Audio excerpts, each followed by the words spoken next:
Hi everyone, welcome to the Self-Published Strong podcast. I'm your host, Andrea Pearson, and I'm joined today by my husband. Hi, I'm Nolan. And we do not have a guest podcast person here today because we got tired of having a guest podcast person. That's not why. No, that's not why.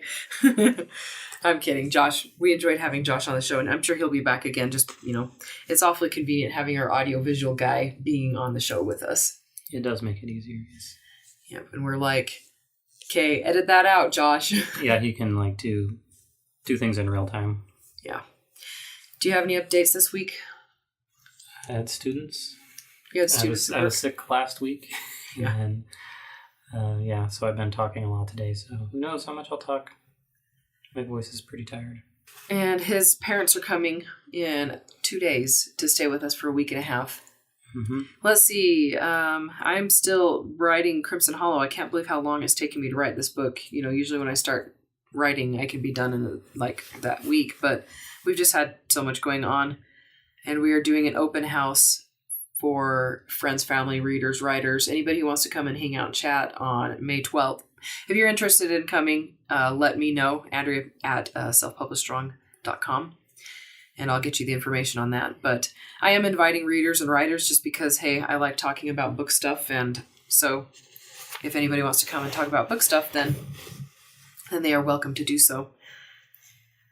Let's see. Let's go on to the quote for the day. You picked that one, so I'll let you read it. The greater the conflict, the more glorious the triumph. What we obtain too cheaply, we esteem too lightly.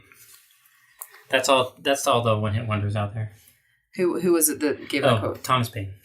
Thomas Paine. That's all the one-hit wonders out there? Yeah.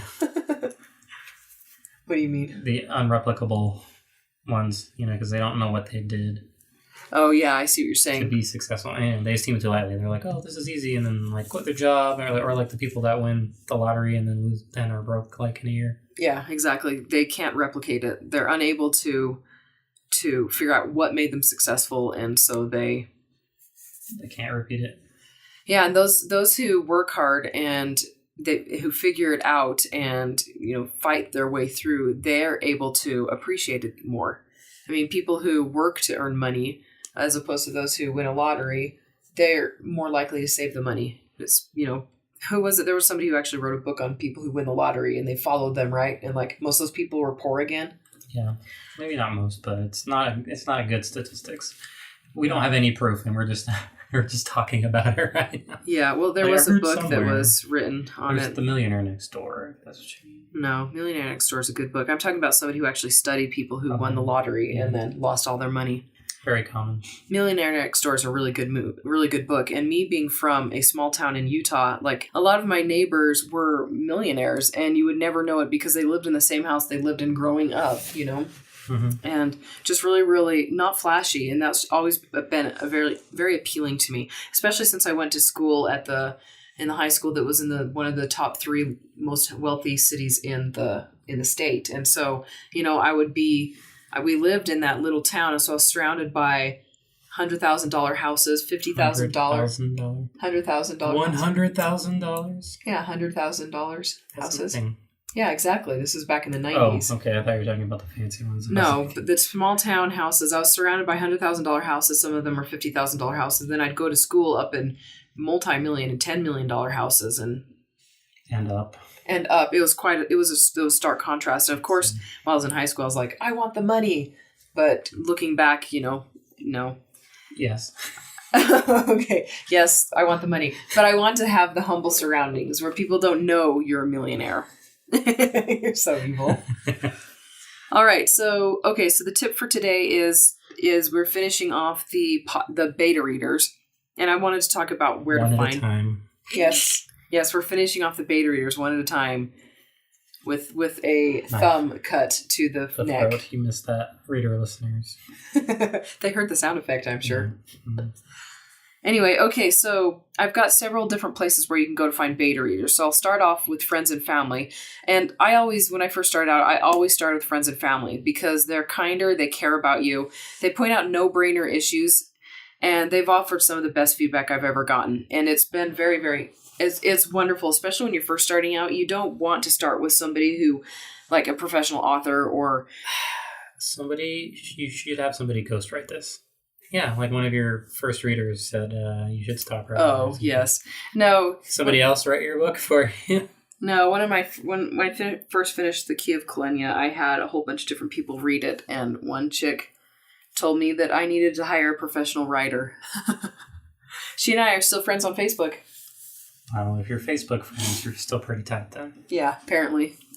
Anyway, so friends and family, I recommend starting there when you're first starting out. Don't approach people who've been doing it for a long time because first off, they don't have time. Second off, they're going to offer feedback that's not going to be helpful to you. It will be hard to take, and a lot of people don't continue writing when they get that kind of feedback. So you want to start with friends and family, people who point out the no-brainer stuff and who can gently and carefully show you where your weaknesses are. And then also, when you're working with your friends and family, you can network and go through them to find other people. So, for example, my mom had email lists and she would help, she'd be like, hey, my daughter just started writing. Is anybody here interested in beta reading for her? And so that helped quite a bit. And, you can put flyers in stores. If you teach music lessons, you can ask your students, things like that. And I just realized that finding beta readers, there's a whole lot here. I'm going to actually end up splitting this into the next podcast episode too, just so that the whole episode isn't me telling people how to find beta readers. But so Facebook, this is something that works really, really wonderful. Just make a general announcement every so often. So when I started out my new pen name for romance, I had plenty of offers. I was a new writer, and a lot of people are actually very interested in helping me out. And so I created a group and added people who wanted to help me, who wanted to actually help me. And so that's where I went for the first little while. I put my romance on the side for now, just so I can focus on fantasy because, I've got momentum there and I don't want to lose that. Anyway, so you can also search for beta reading groups. And if there isn't one for your specific genre, consider starting one. And I'm going to end right there for this episode, just because, like I said, there's a ton more and I'll dig into it again next week. But anyway, so like I said, start with friends and family, and if you're more experienced, go to Facebook for help. And then I'll talk about, Twitter and current readers, Wattpad, and then how to ask people to beta read in our next podcast episode. Anyway, we've got a Patreon supporter. Hooray! Yeah. Her name is Alice. That was genuine. That was not sarcastic. No, that was not sarcastic. I was very surprised. This was me finding out that Alice, our wonderful first Patreon supporter, actually supported a couple weeks ago, and we've been so busy that I haven't been keeping up on email, not even email from my readers, and I feel bad. Sorry about that, Alice. But anyway, so Alice, since she was our first Patreon supporter, I gifted her one of the courses for free because, Take that. Take that what? I mean, take the course. Oh. Okay. Yeah. So anyway, go ahead and support us on Patreon if you are interested in doing so. We haven't actually talked about the perks people get yet, but I think we can do that right now.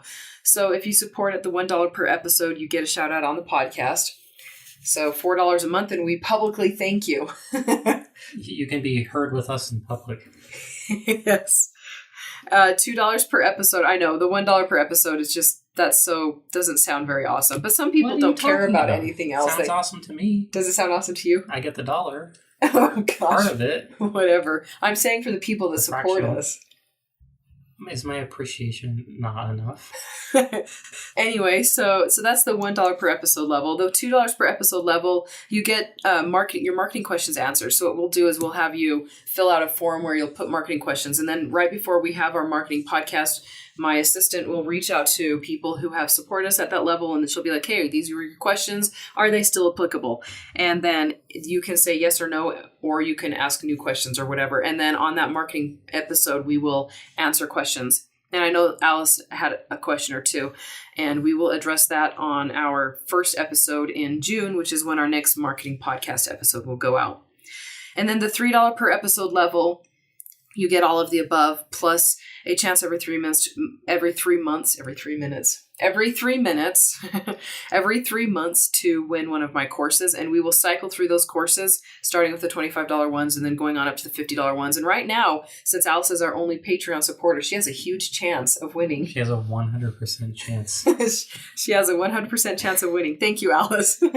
For now. I want that course. You want the course? He wants the course. Sign up for just to get the course. Anyway, I might tweak that. I might do it every 2 months to win a course, or every month to win a course. I don't know. We'll see. If we end up having a ton of people support us on Patreon, then I will tweak that, just because I don't want it to be a huge, like, I don't want people to never win, support us forever and ever and then never win anything. We also don't want Alice to always win. We don't want Alice to always win. She's like, no, nobody else support. Anyway. All right, so that's it for the intro. Let's go ahead and actually the schedule. So the movies that we're going to be doing. We've got Skyline for next week, New Moon the week after, Jurassic World the week after that. And then the one for May 29th is Blank. I'm going to let Nolan pick that. Blank, my favorite movie. Yeah, Blank. It's a great one. And I'm going to let Nolan pick that movie depending on what the Patreon supporters request. He can pick from those. Yes. And then the one after that, June, whatever, the first week in June, that'll be our marketing episode. So, yeah. So let's get right into the movie. Do you have any initial thoughts on Sweet Home Alabama? It's okay. What? Just okay? As far as, yeah. This is one of my favorite movies. I know. He knows, and it's just okay. Yeah. Sorry. Nobody dies. Nobody fights to the death, right? Nobody fights to the death. The only death is an already dead dog. So... I'm trying not to look at you incredulously. They do make out in a pet cemetery, and that's kind of cool. Jeez. It's a coon dog cemetery. For pets. To pet. Well, coon dogs are pets, so yes. All right. Okay, so let's talk about the characters and their development. And I've got quite a bit to say on this one, so I'll let you go ahead and start. Okay. Where to begin? Okay, so this is, I want to say, it's a romance, right? Yeah. Comedy. Yeah. Romantic comedy. Romantic comedy. It's I say fish out of water? Not quite. It's a return. So, usually romantic comedies are mismatched couples. Mm-hmm. And, the differences make hilarity ensue. And they're also a barrier to them being together. And they overcome said barrier at some point and are together. Yeah. This is slightly different because they were together in the past, so this is a second chance. I love second chance romances. Second chance romance. It's sort of like the fish out of water. Well, it is because she's trying to make herself be something she isn't. Because she's trying to be something she's not, and then that ends up returning at the end. Yeah. So it's a little bit of a play on that. But it's a second chance romance. That's pretty much what they are. Yeah. There's a breaking apart. Somebody goes on, lives a very different life. Then, for whatever reason, they meet again. Mm-hmm. And then they make out in a pet cemetery. Was that your favorite part? I just never really thought about... I've watched the movie many times. But watching it with a critical eye, I noticed quite a bit more. And that one was... pretty messed up for a romance. It's really just kind of... I don't know. I think it was cute. Because she was having a tender moment, and then they kiss. That's the best time to have a kissing scene. Yeah, sure. Oh my gosh. Whatever. Sure, yeah. Anyway, so we have the one guy. Which one guy? I don't remember his name. We've got Jake, who's her husband. I have their actual names written down. Josh Lucas. He is a simple country boy. That's what you get. That's your initial impression of him. There's more to him, and you don't find that out till towards the end of the movie. He is multifaceted. And she has left to go to New York to be a fashion designer. Mm-hmm. Or at least she went to go have a different life because they were together. They got married right out of high school, which you don't find out till later. So anyway, he's a simple country boy, right? She is a simple country girl that decided to go to the big city and have a different life. Yeah. Patrick Dempsey. Andrew. That's funny. Usually you know the names and I don't. I know. Is her new fiance. Yeah, she's dating while she was married. Yeah, I know. The hussy. And the daughter of he's the son of the mayor of New York. Yes, who is one of the best evil actresses ever. I think she's great. It's an evil person. Not acting. So that's awful. What? No, I don't know if she's a bad person. I just think she just doesn't. I think some people are just like really good at it because it's in their nature and they don't have to act as much. That made you sound really bad. I don't know. I think you could pull it off pretty well. That's because it's in my nature. Exactly. So when people first meet Nolan, they're intimidated by him. I'm not acting. He's not. It's for real. He doesn't smile easily. He just stares. He's very austere. With more testosterone smaller than men with low testosterone. Anyway. I read that in a study. Oh, did you? Yeah. Oh, jeez. Anyway. Now you know why. So if you meet him and he doesn't warm up and fuzzy around you and give you hugs and lots of compliments, you didn't pay him enough. Oh my gosh. No, it's because it's not in his nature to be fluffy. Anyway, okay, yeah, so Melanie's a designer on the brink of becoming something. Jake's her ex-husband. Andrew's a plot device. He plays a counterpoint role. I mean, he's... And later on, he becomes more important. In the first half of the movie, he's just there. Right, because it's like, they have a conflict, and then maybe they're getting over their conflict, and then he shows up, and he's a complication reminding, them of their differences. Yeah. Anyway. And I think he's one of the best characters ever written, but I'll explain that later. Not best characters ever written. No, but they didn't give her an easy way out. Because he is a genuinely nice guy. And romances are effective when the love triangle has two plausible choices. Like somebody's going to get their heart broken and there's a good reason to be with either person. Yes, that's a huge point. I don't think you're choosing between two good lives and two good futures that you could have. And choose between them. That's not one of my top takeaways for authors. That's a huge thing especially for romance authors. Is it? Oh, sorry. That's fine. Anyway. I claim it as mine. Okay, you can claim it. Wait, now you claim it? Yeah, sure. Did you write anything? No, I don't write anything. You don't? I haven't written anything down since I think the first episode. Oh my goodness. See, I always forget. I'm like, that's the part that I write, like... That's why I only have, like, 2. Because I'm thinking of them as, like, you're just like, so what are your 3 points? I'm like, point 1 is... Oh, geez. It's on the fly. Okay, all right. We just had a little bit of an interruption, but we're back again. You didn't even realize we were gone. Anyway, so we've also got Pearl and Bobby Ray and Pearl's husband Earl, and these are, which I'm like, really, Pearl and Earl married each other? Yeah. Yeah, they are Melanie's parents, and Bobby Ray is a friend, and I absolutely love Bobby Ray. He's one of my favorite characters in the show. Okay, so, and I'll actually talk about him later, but Pearl, she is the most confused character on the face of the planet. I don't know if you noticed or not. Did you notice? I noticed. Okay, so she didn't want to visit her daughter in New York because it didn't suit. And then she's like, well, the door swings both ways. You could have visited me. And she threw her daughter in every single pageant, made her go to all of them in the county. And so she's mad that her daughter sticks around. She's mad that she doesn't stay. She's mad she doesn't visit. She's mad when she comes back. She's glad when she comes back. She wants her to get far away. She's happy when she comes back. And these are me writing down her emotions as they happen. And she's happy when she gets back with her husband, but then she tells Mel that Jake is quicksand. And then she's like, you're doing the right thing when she's going to marry Andrew. And then she cheers at the end when her daughter doesn't choose Andrew. Yeah. So she was all over the board. It felt like 2 characters put into one. Mm-hmm. I mean, they, what's his name? Andrew or Jake? Jake's mother. Mm-hmm. Stella wants them to get back together again, so they could have given most of those lines to her and then had 2 consistent characters.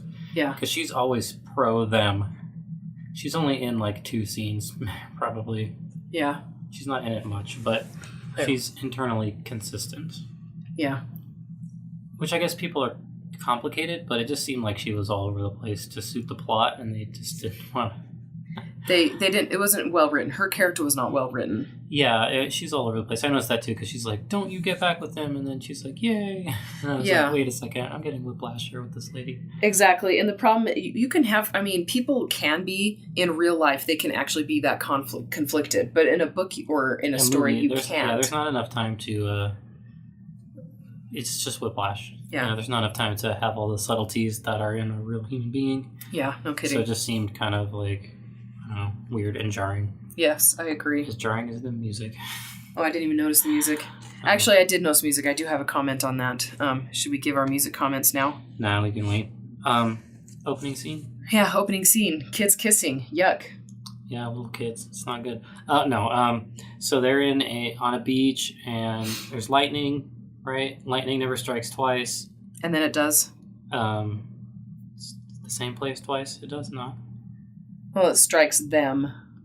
No, they're still struck by the first time they were struck. I think that's the point of the movie. Oh, I thought it was it strike. Oh, I see what you're saying. Them, but like lightning never strikes twice. They never found anyone else. Yeah. They were with the person that they had that first moment with. Yeah, and that's the point. Mm-hmm. So anyway, so that happens. So they have a kid kiss, so they smooch, and then they get struck by lightning, and then Melanie wakes up. And my point on that was, why are the kids kissing like adults? They weren't. I don't know. Most kids pucker up. Yeah, that's true. And they're kissing. They're approaching each other with their mouths open, and they're like 9 or 10 years old. It was a dream memory. Maybe they were. Maybe she was adulting it. Yeah, adulting, putting an adult spin on her childhood memory. Because I'm like, ugh, it was gross. It would have been cute if they puckered up the way kids pucker up. Yeah, they do. You're right. And that camera angle was like kind of obscuring it as well. So. Yeah. Yep. Anyway, so that happens. And she wakes up and she's in New York and she's a famous fashion designer about to have a big show. And I had comments on that too. Like, let's see, actually, let me see if I can find that. Which draws a line between her old life and her new life. Yeah. You see, old life and new life very juxtaposed. So I have examples of implausible versus plausible on that. So I'm just wondering, I don't know very much about the fashion industry, but what I do know is you can't have so many employees and models. And she had probably like 20 models and like 20 employees. You can't have that many without some success first, unless they're volunteers. She's been being mentored by that other guy. What other guy? The black guy? Yeah. Okay, see, I didn't notice that. I didn't know he was... And they're on the cover of the magazine together, so he's like... Oh, okay, that makes sense. Mentoring her. Okay. So she's not like all on her own. Okay, because I'm like sitting there, I'm like, she would be already big at that point. He likes the cut of her jib, and so he's... Is that what the kids are saying? Is that what the kids are saying? Anyway, I'm only 3 years younger than you. Doesn't mean I can't ask you what kids are saying. Because I'm around the kids all the time? Yeah. Our 5-year-old does not say cut of his jib. She will. Once I teach her. Okay. Anyway, so that's why. So it's not like sudden. She's being mentored by somebody. Okay, that makes sense then. Yeah, so he, liked her stuff and, thought she had something, and so he's bringing her up. Yeah. So she's gotten a lot of notoriety for someone of her age and newness in the industry. Mm-hmm. Yeah. Okay, so my question is, do you have you have other comments? What are your other comments? Like antagonist and dialogue and all that? Well, I mean, there's the antagonist.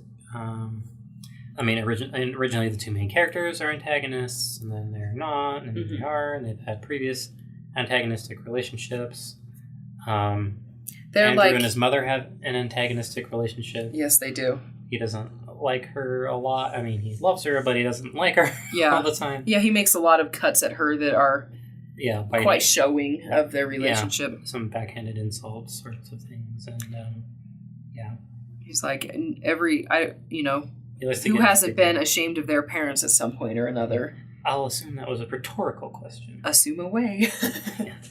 Anyway, yeah, no, I agree with that. Like and then the antagonist and protagonist, I'd say the biggest one is Jake and Melanie, and they're both antagonists and protagonists to each other. Yep, it's a complicated relationship. So with a lot of history. Mm-hmm. So, all right, any comments on dialogue? Dialogue is, I said externally convincing because I'm not really familiar with the accent. So I can, so I'm like, oh, they sound like terrible. Those are terrible Alabama accents. They sound like they're from Tennessee, not Alabama. Yeah, they sound, exactly. So I couldn't tell you. Yeah. I liked it. I thought it was fun. Okay, so I have a comment. Okay, so the inciting incident, which one is the inciting incident? When he proposes? I would say yes. Okay, I was going to say, or is it when she freaks out and it's like, you're engaged and didn't tell me? The governor. Or the mayor, I mean. No, that's not it. Because what makes she has to go get her divorce finalized. Yeah, it's when he proposes. And this is Andrew proposing to Melanie. Yeah, sorry. Okay, yeah. So we're just like, yay, he proposes, she accepts, and then like the next thing that happens is she's on a plane going to Alabama. Yep. Into the middle of nowhere, and shows up on Jake's doorstep and says, I want a divorce. Yeah, exactly. And he's like, oh, well, hello, I haven't seen you in 7 years or something like that. What about how you doing, Jake? Yeah. Not much of an intro, and so she's all up in his grill about it. And I like this, a good character show. And she makes this comment later on about he's got like a carburetor in his hand. She makes a comment later on about how selfish she's been. The first thing she does when she gets back into her hometown is to go to him and get him a divorce. And he's like, I'll bet you haven't even said hi to your parents yet. They probably don't even know you're in town. And he's right. He's right, yeah. So she didn't tell him. She was probably not even planning on telling them. No. Yeah, so she's a likable character, but she has unlikable flaws, Yeah. I mean, how should I say it? More so at some points than she reconciles. So she's got some issues that come to a head. She's stuck up and then has to come face that. And she realizes that that's not who she wants to be anymore. Yeah. That who she was trying to be wasn't who she actually wanted to be. Yeah. Because her history is painful, so she tried to do the opposite to get away from it, so she didn't have to hurt anymore, but that didn't end up working, and it turns out that reconciling with everyone made her feel better. Exactly. It just took a long time to get there. Yeah. So my comment on foreshadowing, all of the music is country, and it tells you who she's going to end up with. Because, he's from the South, Mm-hmm. My other comment is sadly it's all covers. Not that they're bad covers, but Sweet Home Alabama, they didn't get the original version. Yeah, the original, they said no. Yeah. Which is unfortunate because that's the name of the dang movie. Yeah. So there is a cover, there's a band playing, so that's understandable. It would be a cover because they don't actually have Leonard Skinner there at their Nowhere Town Country party to play, so of course it's going to be a cover. But the end roll credits, it's also a cover, and it's hit not me a with good it. cover. Yeah, or at the beginning of the movie, or something like that. And you know what I mean? Somewhere in there. Yeah. It's not in there, and that is, I don't know how much they would have had to pay for it. They probably didn't want their best-selling song associated with a romantic comedy movie. Yeah, it's one of my favorite songs too. And when I watched this the first time, I was like, "Where's the song?" Yeah, they don't play the song. It's such a letdown. That's our music comment. It's like, you gotta just put a clip in there, man. Yeah. Anyway. All right, so any comments on continuity or romance? Well, there's romance. His comment. I'm reading, and I don't usually read his comments. His comment on romance is some romance, I guess. Oh, jeez. I thought it was obvious. My comment is a 10 out of 10. I love this show. It's one of my favorite romances. But we've got second chance romance. And then divorce, she's trying to get a divorce. And then one of my favorite tropes is when you're enemies at the beginning and, Mm-hmm. A very, very common. They're enemies that have known each other, so sometimes they're just people that meet randomly and hate each other automatically. And then overcome that, and this is an instance of when they knew each other, had an issue that they never resolved, and then finally resolved. Yeah.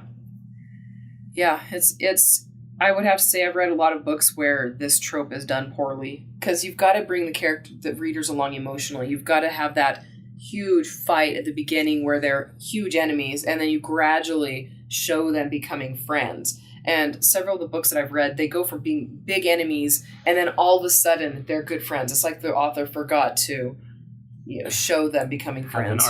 An arc is not a 90-degree turn.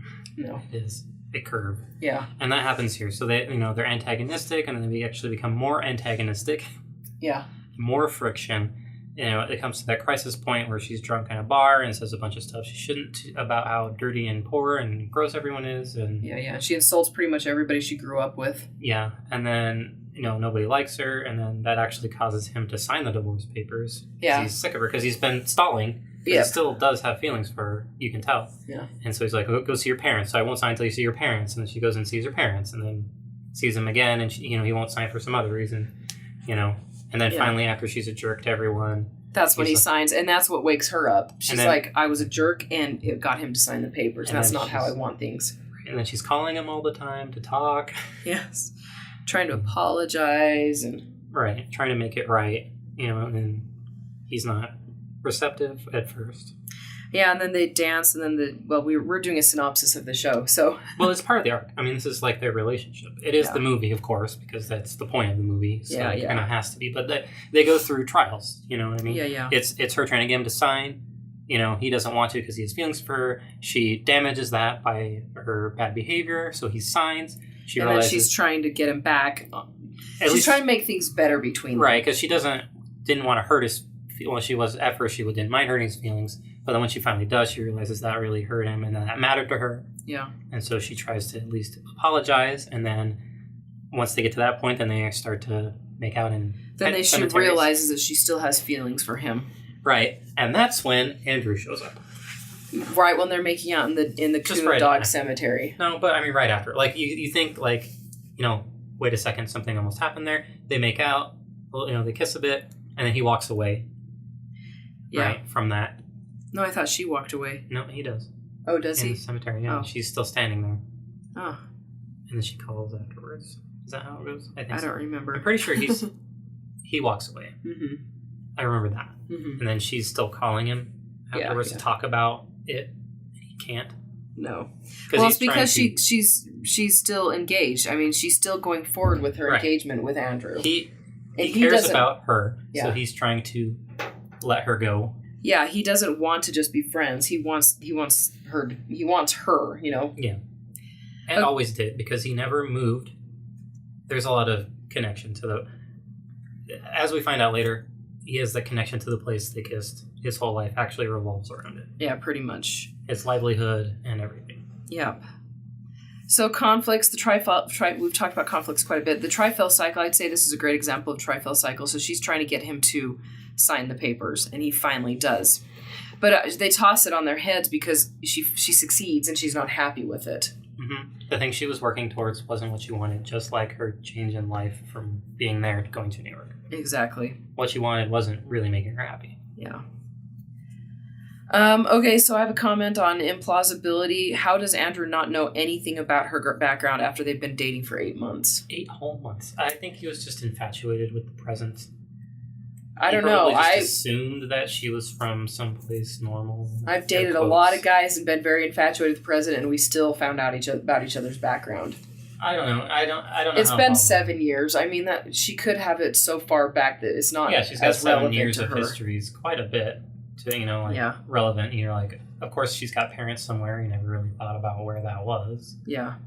Not that he didn't care even really when he finds out. He's like, it's okay. You're from Alabama. It's kind of weird, but it wasn't that put off. I mean, maybe a bit at first, but he gets over it, so it's not that crazy damaging. Yeah, no, he's not stuck up or anything. He's not a bad guy. No, he's not. He's actually cool with most everything. A good example of show and tell is when Wade, the sheriff, asks if Melanie hit him.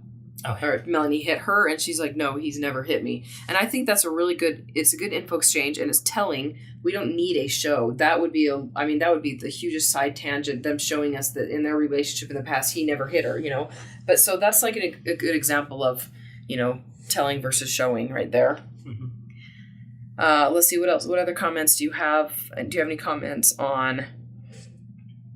I'm on the next page already. Let's see, comedy, anything noteworthy? There's some good comedy stuff. I don't know.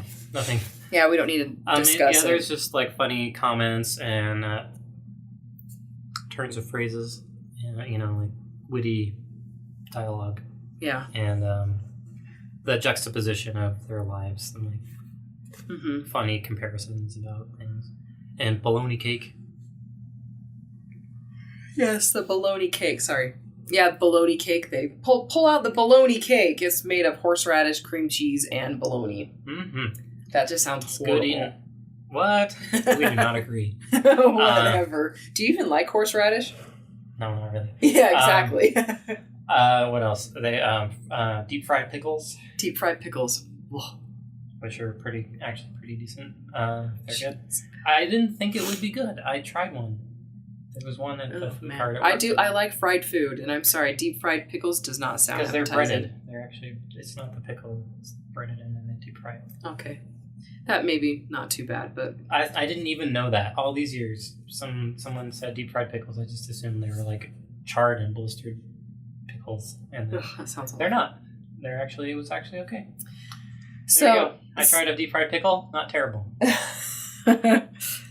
We've got another example of the comedy that I really liked was when they're fighting on the porch and he's like staring at her and he's like speechless and she's like, "What? Speak!" And the dog starts barking. Oh, yeah. It's like, "All right, I'll speak." Mm-hmm. I thought that was fun. Okay, so noteworthy, a Hollywood movie where the guy asks the girl to marry him after only 8 months of dating. I think that's noteworthy. Yeah, usually it's like 7 years and then they get engaged and they're engaged for 5 years or something. Yeah. Let's see. So she asks a question, why does the truth have to be so complicated? And her current life is built on a series of lies. She can't keep them straight. So I'm like, you mean, why does the truth have to be so complicated? Her lie telling was more complicated than the truth was. Mm-hmm. Let's see. Oh, yeah, and then they did a great job of providing two excellent options, Jake and Andrew, because they're both great guys. Neither of them have safe flaws. Right. And it makes it more poignant. I mean, it's a better story, in my opinion. I mean, Jake was pretty rough around the edges back in the day. Yes. Let's face it, there's I don't say a great reason why she left, but... Well, he was drunk the night before. He showed up late to the wedding, missed the reception entirely. Yeah, exactly. So, Yeah. He becomes a better person while she's gone. Yeah. He makes something of himself, basically. In an effort to want her to come back. That was his intention, always. Yeah. He even followed her, he went up there to see her, like, a year after she left, and saw what kind of life she had there, and then wanted to try and... He wanted to make something of himself, because he knew that what she... Been just working in the tire factory, like everyone else, so he's like, I want to do better than that, because she deserves better than that, and so he tries. Yeah. And so he becomes better while she's gone. So she just thinks he's the same guy probably, the whole time, the 7 years. And, of course, with dread going back to that sort of thing. Yeah. And then she goes back and she remembers all the things that were good about him and all the things that were bad about him he improved on. Yeah. So I have a comment under miscellaneous. Melanie is a fashion designer and her clothes are horrible. They're quite truly unflattering in most instances. Yeah. Yes. Some were bad, some were awful, and some were absolutely horrendous. There was an outfit that I actually liked. It's when she's trying to find her dad in the enactment, and she's wearing a black skirt and a black top and a cute skirt. Yeah. And that was the only outfit of hers I remember liking. So they're trying to show that she's a fashion designer by putting her in clothes that don't flatter her. Yeah, some of them, she looks really dumpy. And it's Reese Witherspoon, so she's not dumpy, for heaven's sake. No, yeah. We're just like, what on earth are you doing? You could have just put her in the boots and jeans and denim jackets like everyone else, and she would have looked better than the... Yeah, but they're trying to, separate Yeah, her. I know, but they did it by making her look worse than people that... Yeah. Dress from Kmart, it comes up in the movie. Yeah, and it's true. So we said it. We don't like your fashion designs, people. Yeah. Let's see. Last page. So, do you have any comments on the climax or the epilogue and resolution? Yeah, the climax is pretty funny. Candace Bergen, I think that's how you say her last name. Who is that? Mayor. The mayor. Yes. Is most of the comedy. Yeah, maybe not she's most, awesome. But she's large. Personality-wise. Yeah. And why don't you go back to your double wide and fry something?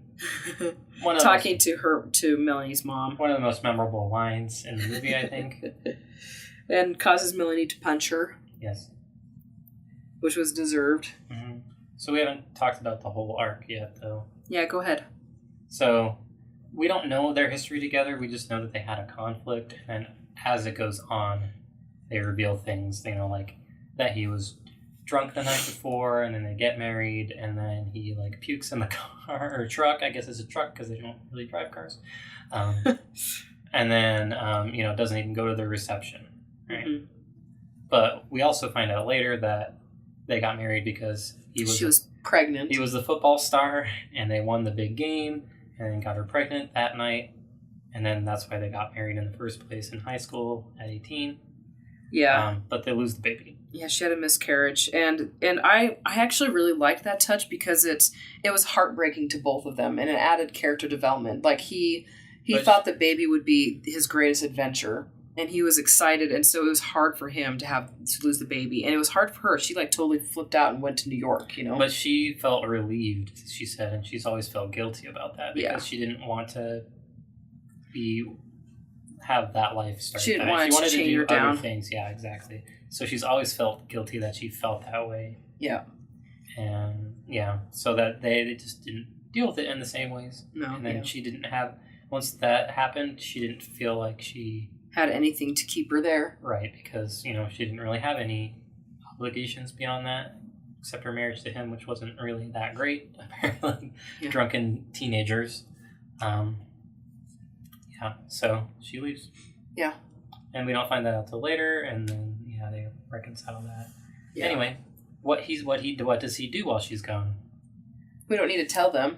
I mean, they can watch the movie and have a little surprise. A surprise is important to... That he makes something of himself? It's how he does it. Mm-hmm. It's very symbolic. Mm-hmm. Go ahead. He takes the lightning strikes, and then makes a glass because it's at the beach, and turns the sand into glass and sells it. He has glass blowing as well. So his whole life and how he makes his life better is it revolves around her still. And revolves around that place and that kiss that they had at the beginning of the movie. Yeah. So, and it's very poetic. It is. I agree. It really is. So, like, what made his life better was that. Yeah. From every aspect, emotionally and financially. Yeah. He made the life he made better for her was from there. Mm-hmm. So there you go. Yeah, no, it's a good touch. Like that shows good writing. Like they actually put thought into his character. Yeah, exactly. So lightning never struck twice. The theme of the movie, and that carries through entirely. And people try to tell her that he's like kind of a big deal now. Yeah, they're like, what, and everybody stops her, and stops them, and she just assumes he still works at the tire factory, and he just lets her assume that, and then which is wonderful. I love it because Bobby Ray still works there, mm-hmm. and stuff like that. And then, he stuffs them. Every time somebody tries to say something, he just tells them not to. Yeah. He'll interrupt them or something like that. Yeah. And they accidentally find out later because they see this really nice looking store mm-hmm. With like nice tables outside and this beautiful setting by this like lake, Yeah. And then she notices he has an airplane, which, hello, he's got an airplane. Yeah. She knows the airplane. Yeah. And then they see the dog. Exactly, and she realizes it's his place, and they go inside, and he comes down from upstairs, and mm-hmm. there's an awkward moment because he never wanted her to know. Yeah. And then because he's got all these sculptures from their makeout place. Yes. And that was really touching to her, and he's just like, hi, and then he's like, well, I guess we'll just leave. Yeah, he's like, have a good look around and grab a lunch, and mm-hmm. he's all professional and formal, and she's like in awe. Yeah. Like, what on earth? Where did this come from? How did I not see this? Exactly. Well, and the good thing is, like, she's not dense. So we've got the characters that are, like, hinting around that Jake's become something. And she's like, am I missing something? And I appreciate that because readers and viewers catch on a lot quicker than characters do. But if you make your characters too stupid, it'll irritate readers. Mm-hmm. She actually notices one of the classes she's drinking out of earlier in the movie. And she thinks, this is really nice. Do they sell these here? And he's like, maybe you can buy it up in your hoity-toity New York or whatever. Yeah, and he like blows it off, and everybody else is kind of like looking awkwardly around, like, Yeah. And they look at him, and he's just like brushes it off. Yeah. Because it's one of his that he made. Yeah. So I've got trivia. You okay if I move on to trivia? Absolutely. Okay, so this is the first movie shot in New York City after September 11th. Which I was like, oh, interesting. This is also the first movie shot in a Tiffany's store since Breakfast at Tiffany's. Wow. Yeah. Isn't that crazy? Big deal. Yeah. Let's see. Then landing the plane on Lake Peachtree. It was illegal, and they got a $300 fine. Oh dear. And I bet you anything, they probably approached the city and asked for permission. The city will be like, "You'll get fined," and they did it anyway. How much? $300. Okay, fine. Exactly. I bet they did Deal. that. Yeah, I liked that. I want to land. I want to land a plane on a lake. Anyway, do you have any other comments before we do the top biggest takeaways? Yeah, we didn't cover everything. There's a cat story as well. Yeah, there's some other things in there. There's lots of things that... But the point is they do a good job of threading in things from their past that come up later. Yeah. And matter. Yeah, agreed with that. So they did a very good job of putting, like... And then the timing of the emotional time bombs of, like, when something gets revealed to you. Because they already know most everything about each other. At least they think they do. But they surprise each other as well with new things. And then new things could get revealed to us so that we see them in a different light later. And there's no flashbacks. There's one dream, but it's easy to interpret it as just a prologue. It would have happened chronologically. That time, you know, I mean, they were young in that scene, so it would have happened first anyway. Yeah. So it's not. I mean, even though it's a flashback, there's nothing. It's a dream. It's not really a flashback because they never established something and then flashback.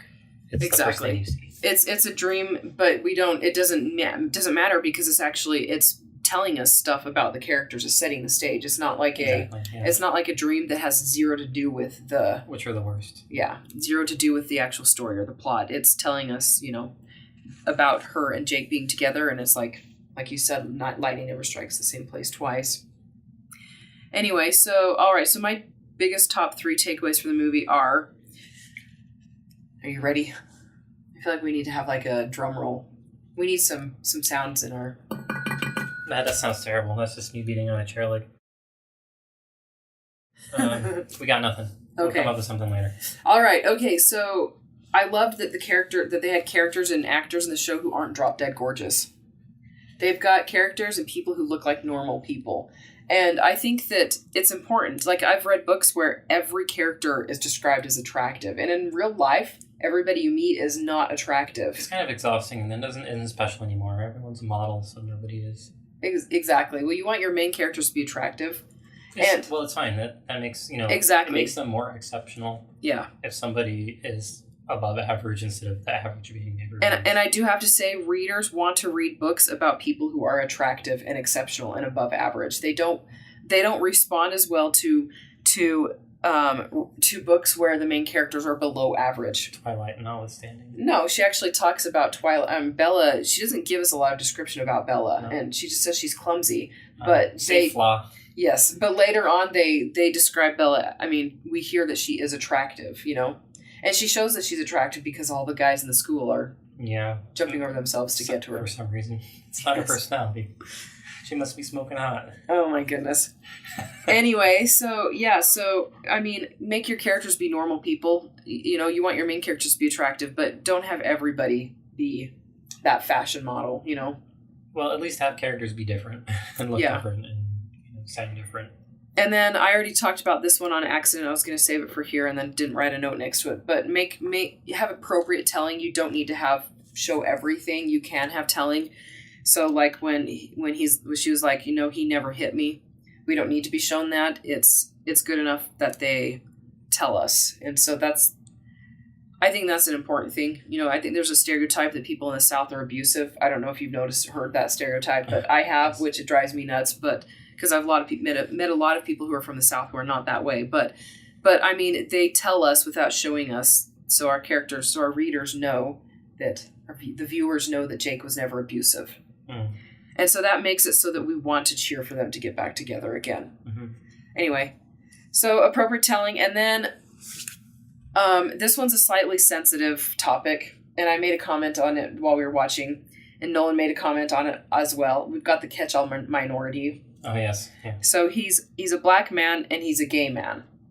And my comment on that is don't, this is, again, sensitive subject, but don't do that. You want your characters to be, okay, so take Bobby Ray. Bobby Ray is also a gay man, but Bobby Ray is a character we like. He's a character who has a point and a part in the story, and he's got growth, and he shows empathy, and I don't know, I just feel like if you're going to, I don't have any problem with like minority. He's a person and not a label. He's a person and not a label. So when if you have minority characters, have them there for a reason. Don't just like have them be, your token minority person, And so like Bobby Ray is one of my favorite characters in the movie.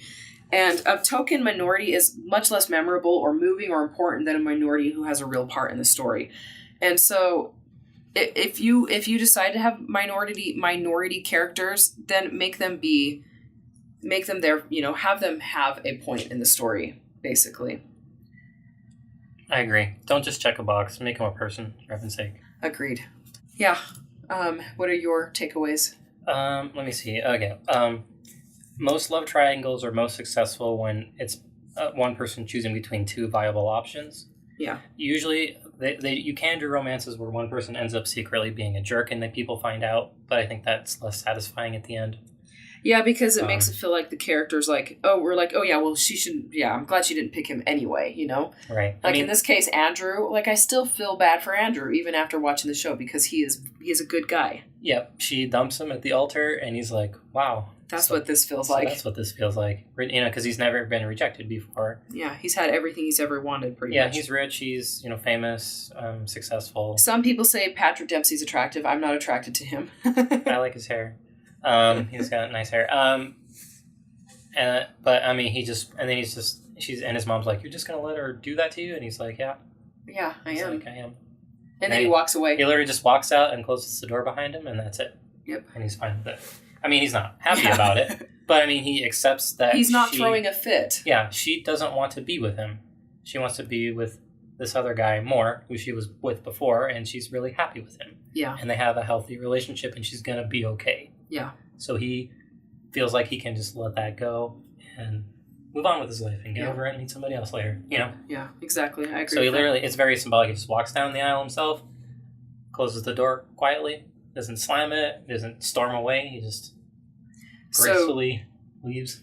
So we've got two viable options for a love triangle. I think that's more interesting. It's because it makes the main character make a difficult choice. Exactly. You can't make everything be easy for the characters. They tie off most of their loose ends. So that's your next takeaway? Yeah. Because they have a reception. She's in her wedding dress when she chooses to be with her original guy. Yeah. And so then they fulfill the promise of their original vows, having a reception where everyone's there and not drunk and ridiculous. And he shows up for this one. He shows up. He carries her over the threshold, I believe, something like that. Does it right. He finally corrects that mistake he made when he was young. Yeah. So that's good. The other one, they did a good job of drawing, contrasting the two environments that they're in. The New York versus Alabama. They do it mostly by accent. Yeah. Because she switches hers. She starts out with none, because she's trained herself not to have it. But when she gets upset or anything, she slips back into it. People note that in New York.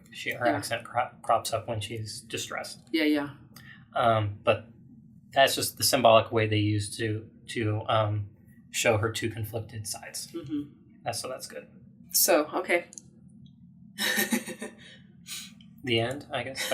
I actually had 3 takeaways that I came up with off the top of my head. Not really, I've been thinking about the whole time. But there you go. Those are 3 good things the movie does very well. Mm-hmm. And that one thing you had too that it did well, and then one it didn't do well. Yeah, yeah. When they have the minority dump character. Yeah, yeah. Makes me feel bad for him. He could have been a very interesting character. Yeah. Mm-hmm. Well, he was her mentor. Mentor, yeah. There's a lot like, why did he choose her? What did he see in her to mentor her? That would have been an interesting subplot, thing. Which, I'm glad they didn't do that. Again, it's a viable choice of life she could have had. Yeah. We don't see how she gets to that point in her life. Yeah. And that's fine. We don't have the whole thing. Mm-hmm. He's kind of a shortcut. Yeah. To her success, and that would have been an interesting. It didn't have to be very long. Just maybe one scene where he's like, "This is why I saw you, and this is why I decided to mentor you." Yeah. You know what I mean? Like, this is this design. Yeah. That you've got this thing, and you could definitely make a life for yourself here in New York. That would be amazing. Another good thing that the story does, this movie, they don't do any info dumps. And they let us believe what we want to believe, given the information we're given. So we don't have all the information on Jake. We don't have hardly any information on their relationship, how they got together, why they broke up.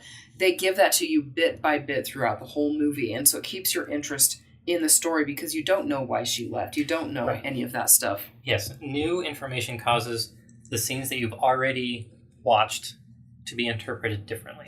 Yeah. That is important. That's important in books. That's important in movies. Mm-hmm. That's it's why people like rereading books, Yeah, that's where twists come from, because they lead you down, a specific set of information, lead you to make this conclusion, but you weren't deceived. You just didn't have all the information. Yeah. Once you do, you look back at all those other things, and you reinterpret it. Yeah. And it's more interesting that way. Yeah, I agree. Multi-layered. Fantastic. A good book that does this, if you don't mind horror books, is Michelle Paver's Dark Matter. Oh, I love Dark Matter. People hear me talk about that one quite a bit. I recommend it regularly. Yes, because the main character goes through some stuff, and he thinks you have his perspective on stuff, but then he gets other people's diaries at some point through there, and so he can see how other people felt about the same things he was going through. Yeah. And so you reinterpret the things that you see through other people's lens. Very interesting how it's done. Yeah. Yeah, so go read Dark Matter if you haven't already. It's really good. It's a good way to play up on that, where you have a set of information, you make assumptions, and then it introduces new information, and then all of the scenes that happened before you change your mind on them. Yeah. Excellent example. Plus, it's scary. Yeah. All right. Okay, so that's pretty much for this movie. Probably shouldn't have listened to it on our honeymoon. We listened to it on our honeymoon. Every time I look at the ocean, I think of that movie. It was great. That movie, that book. Yes, but sorry, we are done with the movie. Yeah, we're done with this episode. Let's see, where can people find you? At ap@andreapearsonbooks.com. At my Attention, email Nolan. address. That would actually be Andrea at selfpublishedstrong.com. Oh, sorry. Either one, though. Either one, actually. It's true, because I do sometimes check the andreapearsonbooks.com one more regularly. Though I have joined the email together on my computer, so I see both now. Which is why I caught Alice's... Hi, Alice. Alice supporting us 2 weeks late. Sorry about that again, and thank you again. Let's see. So this week we've got his parents coming in. Like I said, next week, what are we watching? Skyline for next week. So it'll be interesting having his parents. We might have them, give us a few thoughts here and there, maybe if they watch it with us, and then maybe. Yeah. So Skyline is an almost really great movie that they failed at. So it's a sci-fi movie. Let's just get that out of the way. Yeah. The special effects are good. They shoot themselves in the foot in a couple of instances, which we will talk about. Yes, when we do it. I'm gonna bet most people listening to this have not actually seen it. Please see it. You'll want to. You don't. If you don't like sci-fi alien movies, they don't need to watch it. But it is. I enjoy it. It's a good movie to laugh at, and it's modern, so it has good graphics, and the aliens are believable. And yeah. Anyway, okay. Anyway, I don't want to get too into it. We keep discussing it. Yes. Yeah. Anyway, so that's the one for next week. Yeah. A good example of not invalidating your premise. Yes, and then we've got New Moon, and then Jurassic World, and then we'll have blank movie. We need Patreon supporters to pick our movie that will fill that slot. So go support us on Patreon and give us some suggestions. And then the episode after that will be our marketing episode where we answer your questions. So go support us on Patreon so we can answer your questions too. Yep. Anyway, so if you have any questions, go ahead and email me at andrea@selfpublishedstrong.com. And that's not marketing questions. That's questions about, I don't know, what are the questions I want them to email me about? I don't know. About episodes we've already done. Yeah, about episodes we've already done, things like that. If you have general questions. Comments, or if we didn't cover something about a movie that you thought was interesting. Yeah. We can bring that up. Yeah. All right. So I hope you all have a great week, and we'll talk to you later. Bye. Bye.